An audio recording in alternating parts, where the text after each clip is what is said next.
Hello दोस्तों, स्वागत है आप सभी का मेरे यूट्यूब चैनल लर्न लैब में। और आज मैं बताऊंगा class 10th weekly test social science का 19 सितंबर को जो होने वाला है उसका कुछ इम्पोर्टेंट क्वेश्चन आंसर। तो वीडियो को शुरू से लास्ट तक देखिएगा और वीडियो पसंद आएगा तो लाइक कीजिएगा और चैनल को सब्सक्राइब कीजिएगा। तो चलिए बिना टाइम वेस्ट किए शुरू करते हैं। इसमें आप सभी का सेक्शन ए रहेगा। सबसे पहले उसमें 10 क्वेश्चन रहेगा, 2-2 नंबर का ऑब्जेक्टिव क्वेश्चन रहेगा। तो इसमें पहला क्वेश्चन है, किस मिट्टी में लौह धातु की अधिकता होती है। इसमें पहला ऑप्शन है लाल मिट्टी, दूसरा है काली मिट्टी, तीसरा है लेटेराइट मिट्टी, चौथा है इनमें से कोई नहीं। तो इसका आंसर होगा ऑप्शन नंबर ए, लाल मिट्टी। लाल मिट्टी में लौह धातु की अधिकता होती है। नेक्स्ट क्वेश्चन है क्वेश्चन नंबर 2, बेल्जियम को स्वतंत्रता कब प्राप्त हुई। इसका पहला ऑप्शन है 4 अक्टूबर 1830 ईस्वी को, दूसरा ऑप्शन है 19 अप्रैल 1828 ईस्वी को, तीसरा ऑप्शन है 4 अक्टूबर 1835 ईस्वी को, चौथा ऑप्शन है 4 अक्टूबर 1840 ईस्वी को। तो इसका आंसर होगा ऑप्शन नंबर ए, 4 अक्टूबर 1830 ईस्वी को। नेक्स्ट क्वेश्चन है क्वेश्चन नंबर 3, निम्न में से किन देशों ने मिलकर नेपोलियन को पराजित किया था। इसका पहला ऑप्शन है ब्रिटेन, रूस, फ्रांस, ऑस्ट्रिया, दूसरा ऑप्शन है ब्रिटेन, रूस, प्रसा और अमेरिका, तीसरा ऑप्शन है ब्रिटेन, जर्मनी, इटली और फ्रांस, चौथा ऑप्शन है ब्रिटेन, रूस, प्रसा और ऑस्ट्रिया। तो इसका आंसर होगा ऑप्शन नंबर डी, ब्रिटेन, रूस, प्रसा और ऑस्ट्रिया ने मिलकर नेपोलियन को पराजित किया था। नेक्स्ट क्वेश्चन है क्वेश्चन नंबर 4, वन और बंजर भूमि जो सरकार, व्यक्ति और समुदायों के स्वामित्व में होते हैं उन्हें क्या कहते हैं। इसका पहला ऑप्शन है रक्षित वन, दूसरा है या वर्गीकृत वन, तीसरा है पवित्र उपवन, चौथा है आरक्षित वन। तो इसका आंसर होगा ऑप्शन नंबर बी, अवर्गीकृत वन। नेक्स्ट क्वेश्चन है क्वेश्चन नंबर 5, भारत में राष्ट्रीय आय का आकलन कौन करता है। पहला ऑप्शन है राष्ट्रीय प्रतिदर्श संगठन, दूसरा ऑप्शन है केंद्रीय सांख्यिकी संगठन, तीसरा ऑप्शन है राष्ट्रीय प्रशिक्षण संस्थान, चौथा ऑप्शन है इनमें से सभी। तो इसका आंसर होगा ऑप्शन नंबर बी, केंद्रीय सांख्यिकी संगठन। नेक्स्ट क्वेश्चन है क्वेश्चन नंबर 6, हिंद स्वराज नामक पुस्तक की रचना किसने की थी। इसका पहला ऑप्शन है जवाहरलाल नेहरू, दूसरा ऑप्शन है डॉक्टर भीमराव अंबेडकर, तीसरा ऑप्शन है महात्मा गांधी, चौथा है सुभाष चंद्र बोस। तो इसका आंसर होगा option number C, Mahatma Gandhi. Hind Swaraj नामक पुस्तक की रचना महात्मा गांधी ने की थी। नेक्स्ट क्वेश्चन है क्वेश्चन नंबर 7, मानव विकास सूचकांक का संक्षिप्त नाम क्या है। इसका पहला ऑप्शन है HDF, दूसरा है HDI, तीसरा है HFC, चौथा है UNO। तो इसका आंसर होगा option number B, HDI, human development index इसका फुल फॉर्म होता है।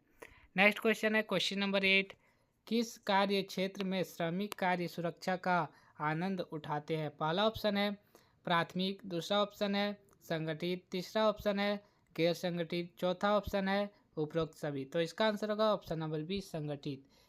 नेक्स्ट क्वेश्चन है क्वेश्चन नंबर 9, औरत और मर्द के समान अधिकारों और अवसरों में विश्वास करने वाली महिला या पुरुष को कहते हैं।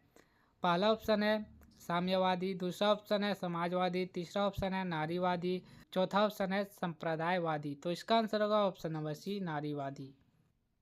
नेक्स्ट क्वेश्चन है क्वेश्चन नंबर 10,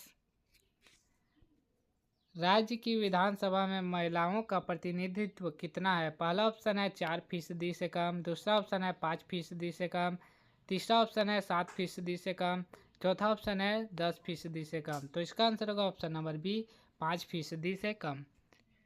नेक्स्ट सेक्शन है सेक्शन बी, इसमें अति लघु उत्तरीय प्रश्न रहेगा, 2-2 नंबर का एक क्वेश्चन रहेगा, 2 क्वेश्चन रहेगा इसमें। तो इसमें 11 नंबर क्वेश्चन है, जर्मनी के एकीकरण में क्या बाधाएं थी। तो इसका आंसर है जर्मनी के एकीकरण में अनेक बाधाएं थी। 19वीं शताब्दी में जर्मनी 300 से ज़्यादा टुकड़ों में बटा हुआ था, जिसे एकीकृत करना एक बड़ी समस्या थी। सभी छोटे बड़े सम्राट अपने स्वार्थवश अपनी गद्दी छोड़ने को तैयार नहीं थे। दूसरी ओर जर्मनी ऑस्ट्रिया के अधीन होगा या प्रसा के अधीन, यह भी एक बहुत बड़ी समस्या थी। नेक्स्ट क्वेश्चन है क्वेश्चन नंबर 12, गिरमिटिया मजदूर से क्या समझते हैं? तो इसका आंसर है, औपनिवेशिक शासन के दौरान बहुत सारे लोगों को काम करने के लिए दूसरे देशों में ले जाया जाता था।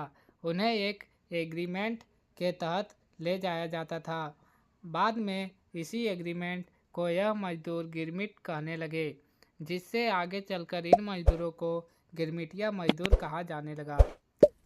नेक्स्ट सेक्शन है सेक्शन सी। इसमें लघु उत्तरीय प्रश्न रहेगा, 3-3 नंबर का एक क्वेश्चन रहेगा। इसमें भी 2 क्वेश्चन रहेगा। तो इसमें क्वेश्चन नंबर 13 है, सत्ता की साझेदारी क्यों जरूरी है?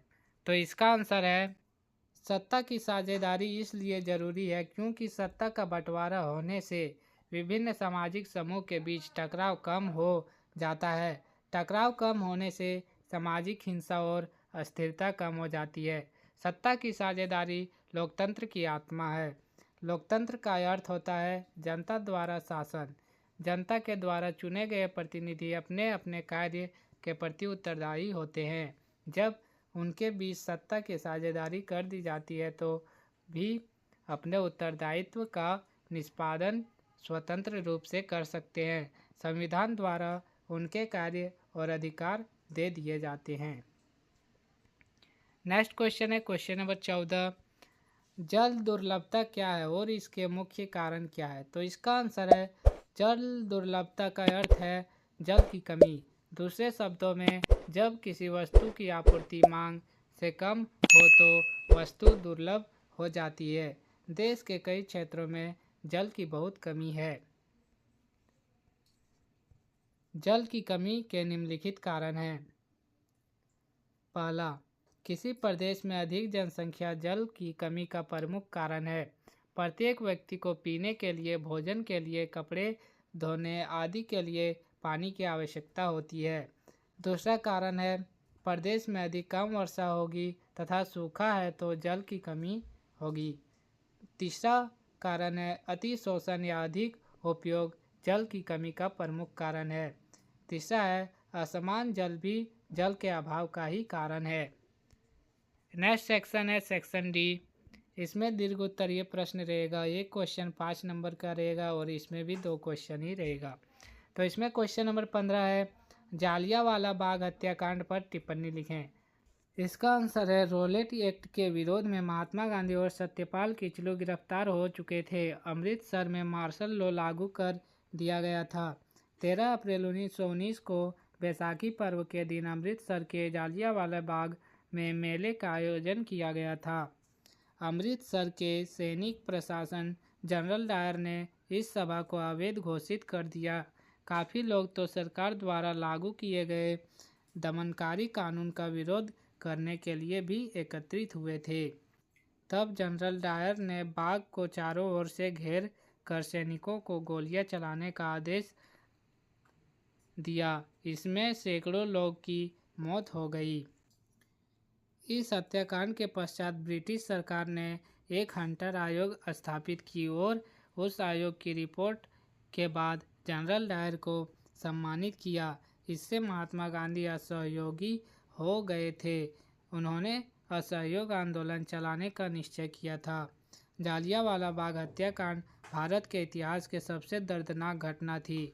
इससे पूरे भारत में रोष की लहर फूट पड़ी।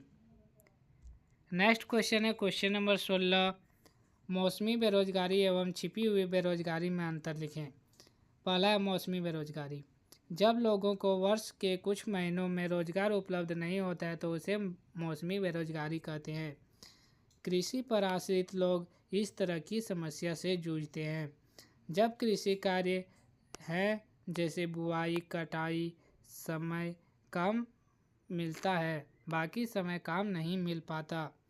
छिपी हुई बेरोजगारी, किसी काम को करने के लिए 5 लोगों की आवश्यकता होती है लेकिन वहाँ 8 लोग काम करते हैं तो 3 लोग अतिरिक्त हैं। ऐसी स्थिति को छिपी हुई बेरोजगारी कहा जाता है। अतिरिक्त श्रमिकों के काम ना करने से उत्पादन पर कोई प्रभाव नहीं पड़ता है। तीसरा है छिपी हुई बेरोजगारी का कारण, ग्रामीण क्षेत्र में अन्य रोजगार उपलब्ध ना होने के कारण सभी लोग अपने खेतों पर काम करते हैं। तो दोस्तों उम्मीद करता हूँ वीडियो पसंद आया होगा। पसंद आया तो लाइक कीजिए और चैनल को सब्सक्राइब कीजिए ताकि ऐसे ही मोस्ट इम्पॉर्टेंट क्वेश्चन की वीडियो आप सभी के पास सबसे पहले पहुँच सके। तो मिलता हूँ अगले वीडियो में, तब तक के लिए जय हिंद।